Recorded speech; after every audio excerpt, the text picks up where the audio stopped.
पुराने और नए धर्म, ये लास्ट पार्ट है। कंप्लीट कर देंगे हम फर्स्ट चैप्टर यहाँ से।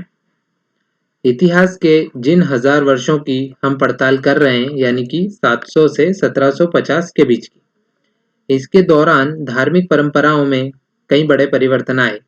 दैविक तत्व में लोगों की आस्था कभी-कभी बिल्कुल ही वैयक्तिक स्तर पर होती थी, मगर आम तौर पर इस आस्था का स्वरूप सामूहिक होता था।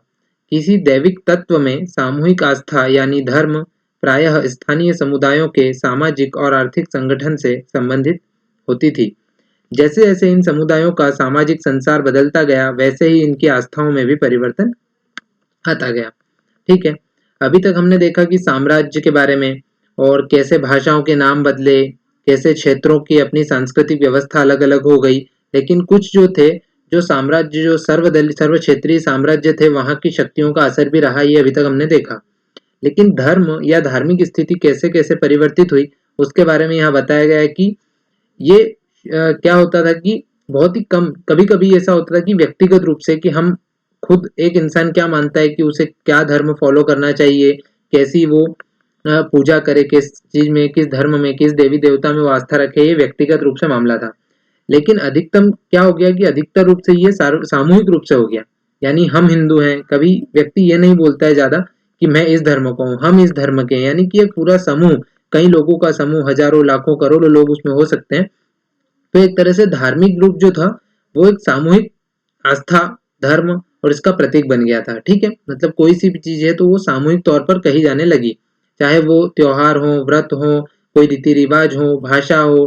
ठीक है, यहाँ पर एक प्रश्न है, क्या आपको संस्कृत ज्ञान एवं ब्राह्मणों के बारे में अमीर खुसरो की टिप्पणियां याद है? तो आपको याद होगा कि जब हम भाषाओं के बारे में पढ़ रहे थे, वहां पर अमीर खुसरो ने बहुत सारी क्षेत्रों की भाषाओं के बारे में बताया था, और वहां पर संस्कृत का भी उल्लेख किया था। अमीर खुसरो ने कहा था कि एक भाषा जो थी वो किसी क्षेत्र विशेष की नहीं थी, यानी कि गुजरात में ही बोली जाएगी या बिहार में बोली जाएगी या कश्मीर में बोली जाएगी, ऐसा कुछ नहीं था। वो लगभग सभी क्षेत्रों में बोली जाती थी, और वो थी संस्कृत। लेकिन फर्क यह था कि आम जनता उस भाषा को नहीं बोलती थी और ना ही उसका उपयोग करती थी। केवल ब्राह्मण ही उस भाषा का उपयोग करते थे, और वेद, जो पुराण वगैरह, उनका जो वो पाठ करते थे। इसलिए जैसा कि हम देखते हैं आगे पता चलेगा, आज हम हिंदू धर्म, आज हम जिसे हिंदू धर्म कहते हैं, उसमें भी इसी युग में महत्वपूर्ण बदलाव आए। ठीक है, तो आज हम जिस रूप में हिंदू धर्म को देखते हैं, वैसा वो शुरू से नहीं था, उसमें भी धीरे धीरे परिवर्तन आए। आज हम जिसे हिंदू धर्म कहते हैं, उसमें भी इसी युग में महत्वपूर्ण बदलाव आए। ठीक है, क्या बदलाव आए ये देख लेते हैं हम। ठीक है, तो क्या परिवर्तन आए हैं? इन परिवर्तनों में से कुछ थे नए देवी देवताओं की पूजा, राजाओं द्वारा मंदिरों का निर्माण, और समाज में पुरोहितों के रूप में ब्राह्मणों का बढ़ता महत्व तथा बढ़ती सत्ता आदि। ठीक है, क्या क्या परिवर्तन आए? नए देवी देवताओं की पूजा, यानी कि क्या था कि जब आरंभ में ऋग्वेद की बात करें, जब हमारे वेद हुआ करते थे, ऋग्वेद, सामवेद, यजुर्वेद, अथर्ववेद, तो उनमें क्या है, अलग अलग देवी देवताओं का वर्चस्व हुआ करता था। और कोई भी व्यक्ति अपने उपयोग के हिसाब से, जैसे कि इंद्र को हम आज बारिश का देवता मानते हैं, ऋतुओं का देवता मानते हैं, तो जब किसान वर्ग या कोई भी व्यक्ति जिन्हें बारिश की जरूरत होती थी, सूखे वाले दिनों में जब उनको पानी की जरूरत होती थी, तो वो देवता की स्तुति करते थे, तो इंद्र देवता की स्तुति करते थे। जब उन्हें लगता था कि युद्ध वगैरह की कोई संभावना बन रही है, तो वो युद्ध के देवता भी इंद्र थे, तो उनका वो पूजन पाठ किया करते थे। लेकिन धीरे धीरे परिवर्तन आए, और साल दर साल या कई सालों में ऐसे परिवर्तन आए कि देवी देवताओं का महत्व अलग होता गया। जैसे कि आज धन की देवी लक्ष्मी, विद्या की देवी सरस्वती होती है, तो जिसको विद्या की जरूरत होती है, जो पढ़ाई लिखाई करते हैं, वो सरस्वती जी का आह्वान करते हैं, और जिनको धन की जरूरत होती है, वो लक्ष्मी जी का आह्वान करते हैं। तो अलग अलग देवी देवताओं की पूजा होती गई, नए नए देवी देवताओं की जो है पूजा होती रही। फिर है राजाओं द्वारा मंदिरों का निर्माण, और समाज में पुरोहितों के रूप में ब्राह्मणों का बढ़ता महत्व। ठीक है, तो राजा, क्योंकि जो सबसे बड़े शासक होते थे, जो राजा महाराजा होते थे, उन्हीं के पास पूरे राज्य या पूरे क्षेत्र का धन इकट्ठा होता था। अब वो क्या करते थे कि मंदिरों का निर्माण करवाते थे, और समाज में पुरोहितों, यानी कि पंडित, आज के जो पंडित होते हैं, ब्राह्मण पंडित से अलग नहीं होते हैं, लेकिन ब्राह्मणों के ही वर्ग में से कुछ लोग ऐसे होते हैं जो पूजा पाठ, यज्ञ, कर्मकांड वगैरह करवाते हैं, है ना, जिनको उस विधि का ज्ञान होता है, तो उन्हें कहते हैं पुरोहित। उनका महत्व बढ़ता गया। ठीक है, संस्कृत ग्रंथों के ज्ञान, ठीक है, नेक्स्ट पैराग्राफ। संस्कृत ग्रंथों के ज्ञान के कारण समाज में ब्राह्मणों का बड़ा आदर होता था। क्यों? क्योंकि संस्कृत आम जनता बोलती नहीं थी, जैसा कि अमीर खुसरो ने अपनी टिप्पणी में बोला था, केवल ब्राह्मण ही संस्कृत को जानते थे और समझते थे। तो संस्कृत ग्रंथों के ज्ञान के कारण समाज में ब्राह्मणों का बड़ा आदर होता था। इनके संरक्षक थे। कौन संरक्षक थे? नए नए शासक जो स्वयं प्रतिष्ठा की चाह में थे। ठीक है, अब ये क्या बोलना चाह रहा है संरक्षक? तो संरक्षक क्या होता है वो देख लेते हैं। कोई प्रभावशाली धनी व्यक्ति, जो कि इतिहास में देखें हम मध्य भारत में या प्राचीन भारत में, तो प्रभावशाली या धनी व्यक्ति कौन होगा? जो वहां का शासक होगा या राजा होगा। तो कोई प्रभावशाली धनी व्यक्ति जो किसी कलाकार, शिल्पकार, विद्वान या अभिजात जैसे किसी अन्य व्यक्ति को मदद या सहारा दे, उसे बोलते थे संरक्षक। जैसे कि हमारे माता पिता हमारे संरक्षक होते हैं। अब उसका मतलब ये नहीं कि वो प्रभावशाली या कोई धनी व्यक्ति हो, कोई भी माता पिता अपने बच्चों के संरक्षक होते हैं। ठीक है, क्योंकि वो उसे सहारा देते हैं, उसकी आवश्यकताओं की पूर्ति करते हैं। तो वैसे ही प्राचीन काल में या मध्यकाल के इतिहास में राजा महाराजा कुछ कलाकार, शिल्पकार जैसे कवि हो गए, चित्रकार या ऐसे विद्वान, ब्राह्मण, पुरोहित, इनको संरक्षण देते थे। अब यहाँ लिखा है कि नए नए शासक जो स्वयं प्रतिष्ठा की चाह में थे, यानी कि अब जब हमने देखा है कि संस्कृत भाषा केवल ब्राह्मण बोलते हैं और ब्राह्मण ही वेदों का पाठ करते हैं और उसका उपयोग जानते हैं, आम जनता उसका उपयोग नहीं करती, इसलिए ब्राह्मणों का महत्व समाज में बहुत ऊपर था। लेकिन शासक वर्ग ने देखा कि जब जनता जो है, जो आम जनता है, वो ब्राह्मणों को पूज रही है या ब्राह्मणों के वर्चस्व को स्वीकार कर रही है, तो इन्होंने ब्राह्मणों को ही संरक्षण देना शुरू कर दिया, ताकि आम जनता अपने आप राजा के अधीन हो जाए या राजा के क्षेत्र में शामिल हो जाए या उसके आदेशों का पालन करे। इन संरक्षकों का समर्थन होने के कारण समाज में इनका दबदबा और भी बढ़ गया। अब संरक्षकों का समर्थन ब्राह्मणों को था, तो ब्राह्मण दोनों एक दूसरे के लिए काम करते थे। क्योंकि शासक वर्ग ने संरक्षण दिया है ब्राह्मणों को, तो ब्राह्मण अपने आप में बहुत वर्चस्वशाली हो गए। क्योंकि अगर राजा उनको संरक्षण दे रहा है तो मतलब वो अपने आप में कितने बड़े इंसान है, कितने बड़े व्यक्ति हैं, ये आम जनता समझने लगी। और संरक्षक जो थे, राजा महाराजा ये सोचते थे कि हम जो ब्राह्मण वर्ग, जो सबसे श्रेष्ठ वर्ग है समाज का, उसको हमने संरक्षण में लिया है तो लोग हमें पूजेंगे। ठीक है, तो दोनों एक दूसरे के लिए उपयोगी सिद्ध हुए। अब आगे बढ़ते हैं, आगे क्या कहना चाहते हैं ये। ठीक है, तो हमने यहाँ तक देखा कि धार्मिक रूप से कैसे परिवर्तन हुआ और ब्राह्मण वर्ग और जो संरक्षक वर्ग या शासक वर्ग था वो एक दूसरे के लिए कैसे उपयोगी थे। अब आगे बढ़ते हैं। इस युग में एक महत्वपूर्ण परिवर्तन भक्ति की अवधारणा के रूप में आया। ठीक है, अवधारणा यानी कि तरीका बोल सकते हो आप। इसमें ईश्वर की कल्पना एक ऐसे प्रेमल इष्ट देवी देवता के रूप में की गई थी जिस तक पुजारियों के विशद कर्मकांड के बिना ही भक्त स्वयं पहुंच सके। ठीक है, अब ये मध्यकाल है, 700 से 1750 ईस्वी के बीच की बात कर रहे हैं। यहाँ पर ये बोला है कि भक्ति की अवधारणा बदल गई। यानी कि अगर आपको भक्ति करना है, आपको भगवान को प्राप्त करना है, आपको आपके इष्ट देवी देवता या ईश्वर को प्राप्त करना है, तो उसके लिए जरूरी नहीं कि आप यज्ञ करवाएं, हवन करवाएं, उसके लिए आपको पुरोहित, ब्राह्मणों की जरूरत नहीं है। उनके बिना भी आप स्वच्छ मन से आप जो है ईश्वर की स्तुति कीजिए, तो आपको ईश्वर की प्राप्ति हो जाएगी। ये मध्यकाल में बोला गया। ठीक है, इस विषय में और साथ ही दूसरी परंपराओं के बारे में आप अध्याय 8 में जानकारी मिलेगी। ठीक है, अध्याय 8 पढ़ेंगे जब इसको देखेंगे। यही वह युग, कौन सा युग? 700 से 1750 के बीच का। यही वह युग था जिसमें इस उपमहाद्वीप यानी भारत में नए नए धर्मों का भी आगमन हुआ। ठीक है, अब यहाँ तक तो ब्राह्मण वर्ग था, ब्राह्मण वर्ग के बारे में हमने देखा, यानी हिंदू धर्म। अब देखो नए नए धर्म भी आ रहे हैं इसी के दौरान। यही वह युग था जिसमें इस उपमहाद्वीप में नए नए धर्मों का भी आगमन हुआ।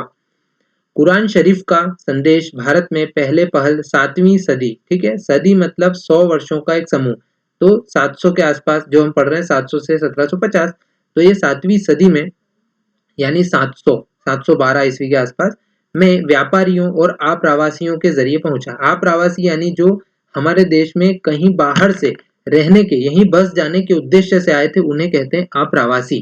ठीक है, तो व्यापारी तो व्यापार करके चले जाते थे, लेकिन आप्रवासी जो थे बाहर से आकर यहीं बस जाया करते थे। तो इनके जरिए जो है कुरान शरीफ, जो कि मुस्लिम धर्म का धर्म ग्रंथ है, उसका संदेश भारत में पहुंचा।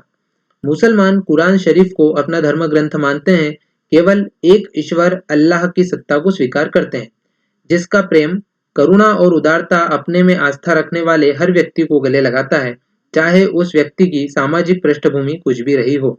ठीक है, तो केवल फर्क यह है कि कुरान शरीफ में बोला गया है कि भगवान एक है, जो कि अल्लाह बोलते हैं, वो हम भगवान बोलते हैं। अलग अलग धर्मों में अलग अलग नाम है।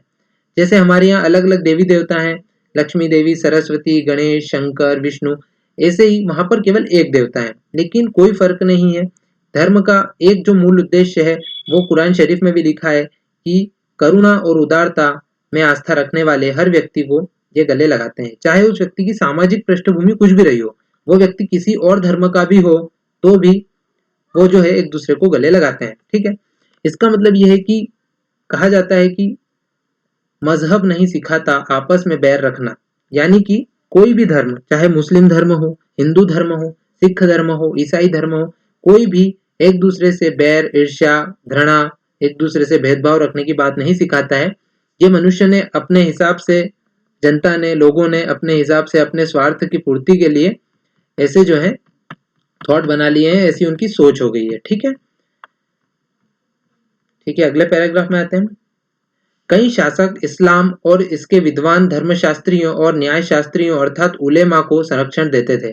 ठीक है, जैसे कि हिंदू धर्म में ब्राह्मण और पुरोहित होते हैं, तो ब्राह्मण वाले जो पुरोहित वर्ग होता था, वो हिंदू जो राजा महाराजा होते थे, शासक थे, वो हिंदुओं को यानी कि ब्राह्मणों को या पुरोहितों को संरक्षण देते। उसी प्रकार जो इस्लाम या मुस्लिम धर्म के शासक थे, जैसे खिलजी, मुगल, तो वो उलेमाओं को संरक्षण देते थे, यानी कि ये मुस्लिम धर्म के अनुयायी या बड़े विद्वान होते थे, मुस्लिमों के विद्वान समझ लो, जिनको उलेमा बोलते थे। और हिंदू धर्म में जो ब्राह्मण होते थे, जो विद्वान होते थे, उन्हें पुरोहित कहा जाता था।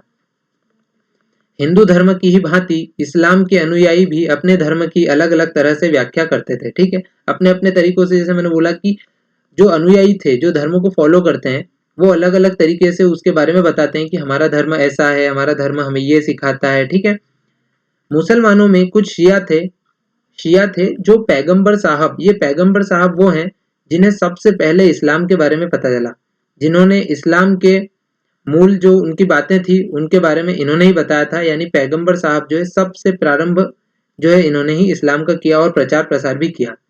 तो इस्लाम, जो पैगंबर साहब की मृत्यु हो गई, तो उसके बाद फिर जो उनके दामाद थे जिनका नाम था अली, वो फिर उनको जो जो मुसलमान थे उन्होंने इनको नेता मान लिया था। तो जो पैगंबर साहब के दामाद अली को अपना विधि सम्मत नेता मानते थे, वो मुसलमान कहा है शिया, और बाकी जो बच गए वो सुन्नी थे, जो खलीफाओं के प्रभुत्व को स्वीकार करते थे। अब जो मुस्लिम धर्म था उसकी शुरुआत की थी पैगंबर साहब ने, लेकिन पैगंबर साहब की मौत के बाद ये दो भागों में बट गया। तो एक तरफ तो उनके जो दामाद थे अली, उनको नेता मान लिया कुछ मुसलमानों ने, तो वो कहा है शिया। लेकिन जो बाकी थे, जो दूसरी ब्रांच थी, उन्होंने ये बोला कि नहीं, ये खलीफा वर्ग जो थे, नए राजा डेवलप हुए, एक तरह से नए धर्म प्रचारक बोल सकते हैं, राजा तो नहीं, धर्म प्रचारक, तो उनको बोला गया खलीफा, जो कि इस इन्होंने जो एक कुरान शरीफ लिखा था उसको फॉलो करते थे, तो खलीफा कहलाते थे। तो जो खलीफा को मानते थे वो सुन्नी कहलाए, और जो अली को मानते थे वो शिया कहलाए। इस्लाम के आरंभिक दौर में इस धर्म का नेतृत्व करने वाले खलीफा कहलाए। ठीक है, ये लिखा है हमने, वही बोला है कि जो इसका नेतृत्व करते थे, जो कि इसके प्रचारक थे, और आगे भी इनकी परंपरा चलती रही। इस्लामी न्याय सिद्धांत, विशेषकर भारत में हनफी और शफी ऐसे सिद्धांत, ये इस्लामी न्याय के दो तरह के सिद्धांत हैं, हनफी और शफी, की विभिन्न परंपराओं में भी कई महत्वपूर्ण अंतर रहे हैं। ठीक है, ऐसे ही धर्म सिद्धांतों तथा रहस्यवादी विचारों को लेकर विभिन्नताएं देखने को मिलती हैं। तो ये धर्म सिद्धांत अपने ही, यानी इस्लाम धर्म के ही सिद्धांत अलग अलग हो गए। देखो, शिया अलग हो गए, सुन्नी अलग हो गए। न्याय सिद्धांत की बात करें तो हनफी, शफी, इनमें भी कई सारे अंतर रहे। तो ये धार्मिक स्थिति के बारे में हमने देख लिया है। अब आगे बढ़ते हैं हम समय और इतिहास के कालखंडों पर विचार। ठीक है, आगे बढ़ते हैं, समझने की कोशिश करते हैं। इतिहासकार समय को केवल घड़ी या कैलेंडर की तरह नहीं देखते, यानी कि केवल घंटों, दिनों या वर्षों के बीतने के रूप में ही नहीं देखते हैं। ठीक है, ये काफी लंबी प्रक्रिया है, जैसे कि 700 से 1750 यानी लगभग 1000 सालों के बारे में हम पढ़ रहे हैं, तो इसे कैलेंडर या घड़ी या कुछ घंटों, दिनों के बारे में नहीं बोल सकते। ये 100 साल, 200 साल इस रूप में चलता था। ठीक है, उनका नजरिया यह है कि समय सामाजिक और आर्थिक संगठनों में आने वाले परिवर्तनों को झलकाता है। यह दिखलाता है कि विचारों और विश्वासों में कितना स्थायित्व रहा है और कितना परिवर्तन आया है। यानी कि ये बोलना चाहते हैं कि जो सामाजिक और आर्थिक स्थिति थी, वो एक जैसी कितने लंबे समय तक रहती थी, और जैसे ही वो बदलती थी तो वो नया समय तय कर देते थे कि ये अब समय बदल चुका है। ठीक है, विचारों और विश्वासों, यानी कि मान लो कि उस समय ये विचार चलता हो कि हम हिंदू धर्म है, तो हिंदू धर्म में मान लो कि ये विचार शुरू हुआ कि हम जो है सभी जो हिंदू धर्म वाले हैं सभी कर्मकांड करेंगे, सभी यज्ञ करेंगे, हवन ही करेंगे, और ये 100-150 सालों तक चले। और उसके बाद अचानक से ये हो कि नहीं, सब लोग तो ये यज्ञ हवन कर नहीं सकते, तो कुछ दूसरे काम भी करना पड़ेंगे, जैसे कृषि, व्यापार, कोई दूसरे व्यवसाय, है ना, सेना में भी जाना पड़ेगा। तो विचार बदल गए, यानी वो 100-150 साल तक जब था, पहली विचारधारा उनकी थी, पहले विश्वास थे कि हम यज्ञ हवन पूजा पाठ वगैरह करेंगे, तो वो जो समय था, वो विचार थे, वो साल अलग कर दिया गया और अब नया चालू हुआ कि हाँ, अब यहाँ पर कुछ लोग कृषि करेंगे, कुछ लोग पूजा पाठ करेंगे, कुछ लोग यज्ञ करवाएंगे, कुछ शासक बनेंगे, कुछ क्षत्रिय बनेंगे यानी कि सैनिक बनेंगे। तो उस हिसाब से स्थायित्व रहा और परिवर्तन जैसे ही आया तो उस काल को जो उन्होंने सेपरेट कर दिया। ठीक है, यदि अतीत को समान विशेषता रखने वाले कुछ बड़े बड़े हिस्सों, युगों या कालों में बांट दिया जाए तो समय का अध्ययन कुछ आसान हो जाता है। ठीक है, यही समझने की कोशिश करते हैं, जैसे कि हम कक्षा 6 में जुलाई में एडमिशन लेते हैं और मार्च में वो सेशन कंप्लीट होता है, तो फिर वापस जब जुलाई से हम कक्षा 7वीं में पहुंचते हैं तो हमें पता चलता है कि हमने पिछले साल की जुलाई से लेकर वापस मार्च तक कक्षा 6 में थे। तो ये जो छोटे छोटे हिस्से हम कर देते हैं सालों के और समय के, उसी के हिसाब से आपका अध्ययन आसान हो जाता है। आप क्योंकि आपने सेपरेट करा है, आपने उसको बांट दिया है, तो आप आसानी से बता सकते हैं कि आपने किस महीने से किस महीने तक आपने पढ़ाई की है या स्कूल में थे। ठीक है, उसी हिसाब से ये तो 1000 साल की बात है, तो उनको भी छोटे छोटे भागों में बांट दिया गया है ताकि वो आसानी से पढ़े जा सकें और समझे जा सकें। 19वीं सदी के मध्य में अंग्रेज इतिहासकारों ने भारत के इतिहास को 3 युगों में बांटा था। ये अंग्रेज इतिहासकारों ने किया है। ठीक है, हिंदू, मुस्लिम और ब्रिटिश, यानी कि 700 से पहले हिंदू धर्म के राजा महाराजा थे, 700 के बाद और 1750 तक बोलते हैं कि मुस्लिम शासक यहाँ पर थे अधिकांशतः, पूरे भारत में तो नहीं, और फिर आ गए ब्रिटिश यानी अंग्रेजों की हुकूमत। ठीक है, लेकिन ये ठीक नहीं लगता, क्योंकि अंग्रेज जो थे हमेशा से धर्म के नाम पे भारत को विभाजित करते आए, तो उन्होंने इतिहास भी इसी प्रकार से लिखा कि आगे भी यहाँ पर हिंदू मुस्लिम के नाम पर लड़ाई झगड़े होते रहे। ठीक है, तो ये तो अंग्रेजी इतिहासकारों की बात है। आगे बढ़ते हैं। यह इस विचार पर आधारित था कि शासकों, ये जो इन्होंने हिंदू मुस्लिम और ब्रिटिश करके बोला है अंग्रेज इतिहासकारों ने, यह इस विचार पर आधारित था कि शासकों का धर्म ही एकमात्र महत्वपूर्ण ऐतिहासिक परिवर्तन होता है, और अर्थव्यवस्था यानी कि पैसे, व्यापार, है ना, कैसे बिजनेस हो रहा है, सामान की खरीदी बिक्री, समाज और संस्कृति यानी कि रीति रिवाज, त्योहार में और कोई भी महत्वपूर्ण बदलाव नहीं आता। इस दृष्टिकोण में इस उपमहाद्वीप की अपार विविधता की भी उपेक्षा हो जाती थी, यानी कि उसको इग्नोर कर दिया जाता था, नजरअंदाज। यानी आपने अगर अंग्रेज इतिहासकारों ने इस प्रकार से आपने बोल दिया कि हिंदू, मुस्लिम और ब्रिटिश के हिसाब से 3 भागों में इतिहास को बांट दिया, तो मतलब अंग्रेज इतिहासकार कहना क्या चाहते थे कि केवल राजा को जो धर्म होगा, शासक का जो धर्म होगा, उसी से वो समय प्रभावित होगा या जनता प्रभावित होगी। वहां की सामाजिक स्थिति, वहां का व्यापार, वहां का पैसा, वहां की मुद्रा, वहां के सिक्के, वहां के रीति रिवाज, त्योहार, खान पान, उसका कोई महत्व नहीं है क्या? तो कुल मिला के जो अंग्रेज इतिहासकारों ने जिस प्रकार से इतिहास का भाग किया, इतिहास के टुकड़े किए, वो बिल्कुल ही गलत था। ठीक है, इस काल विभाजन को आज बहुत कम इतिहासकार ही स्वीकार करते हैं, करना भी नहीं चाहिए। अधिकतर इतिहासकार आर्थिक तथा सामाजिक कारकों के आधार पर ही अतीत के विभिन्न कालखंडों की विशेषताएं तय करते हैं। ठीक है, यही होना चाहिए, क्योंकि आर्थिक स्थिति जैसे कि 100 सालों तक मान लो कि केवल जो वस्तु विनिमय प्रणाली होती थी, यानी कि आप आज भी होता है गाँव में, आप अनाज दे देते हो, उसके बदले में आपकी कोई सेवा कर दे। जैसे कि आप बाल कटवाने जाइए और आप उसको साल भर का, ऐसा होता है आज भी कई गाँवों में होता है कि आप बाल कटवाएँ और आप जितने बार भी बाल कटवाएँ और आपको एक जो फिक्स जो अमाउंट होता है कि आपको 25 किलो या 30 किलो वैसा आपको जो है अनाज देना होता था, जैसा भी वो फिक्स करते थे। लेकिन फिर धीरे-धीरे अनाज था, क्योंकि उस समय जो सिक्के, नोट वगैरह नहीं चलते थे, फिर ये 100-200 सालों, 500 सालों तक चलती रही ये व्यवस्था। और उसके बाद शासक वर्ग ने देखा कि ये अनाज के बदले जो सेवा मिलती है, जो काम होते हैं, वो ठीक नहीं है। तो उन्होंने क्या किया कि सिक्के जारी कर दिए।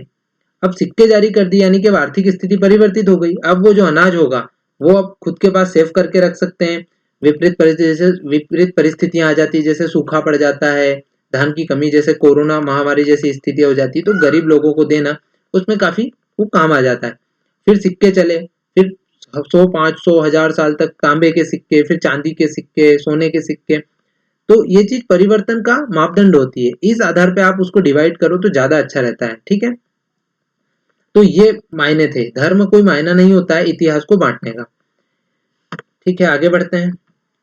पिछले साल आपने जो इतिहास पढ़ा था उसमें प्राचीन समाजों के कई प्रकारों का समावेश था। कक्षा 6 में आपने देखा था कि ये समाज, जैसे कि पहले आरंभ में क्योंकि आदि मानव था, तो देखो शिकारी, संग्राहक, मतलब फल फूल कंद मूल इकट्ठे करते थे और खाते थे, जानवरों का शिकार करके उनका मांस खाते थे। प्रारंभिक दौर के कृषि कर्मी, शुरू में खेती इतने बड़े स्तर पे होती नहीं थी, तो उन्हें धीरे धीरे जैसे आदि मानवों को समझ में आया कि ये बीज से उगता है, तो उन्होंने खेती शुरू की। शहरों और गांवों के निवासी और प्रारंभिक दौर के राज्य और साम्राज्य, उस समय छोटे छोटे राज्य हुआ करते थे और कई साम्राज्य तो बहुत बड़े थे, जैसे मौर्य, गुप्त, है ना, हर्षवर्धन का साम्राज्य वगैरह। तो इसके बारे में हमने पहले पढ़ा, लेकिन अब जो है इससे आगे के बारे में पढ़ेंगे। इस साल आप जो इतिहास पढ़ेंगे उसे प्रायः मध्यकालीन इतिहास कहा जाता है। ठीक है, 700 से 1750 ईस्वी के बीच का काल मध्यकालीन इतिहास कहा जाता है।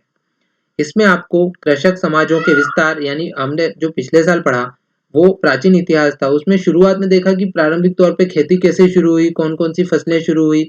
उसके बाद अब ये देखेंगे कि कृषक समाज अब तक विस्तार करेगा, अब बहुत बड़े लेवल पे काम, बहुत बड़े लेवल पे कृषि शुरू होगी। क्षेत्रीय और साम्राज्यिक राज्यों के उदय, कभी कभी तो ग्रामवासियों और वनवासियों की कीमत पर प्रधान धर्मों के रूप में हिंदू धर्म, इस्लाम धर्म के विकास और यूरोप से व्यापारी कंपनियों के आगमन के बारे में और विस्तार से जानकारी मिलेगी।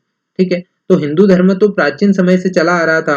अब इस जो युग है, जैसे 7वीं शताब्दी में हमने देखा कि 712 के आसपास जो है इस्लाम धर्म का भी यहाँ पर आगमन हो गया भारत में। ठीक है, व्यापारियों और यहाँ पर जो बसने के उद्देश्य से आए थे उनके द्वारा।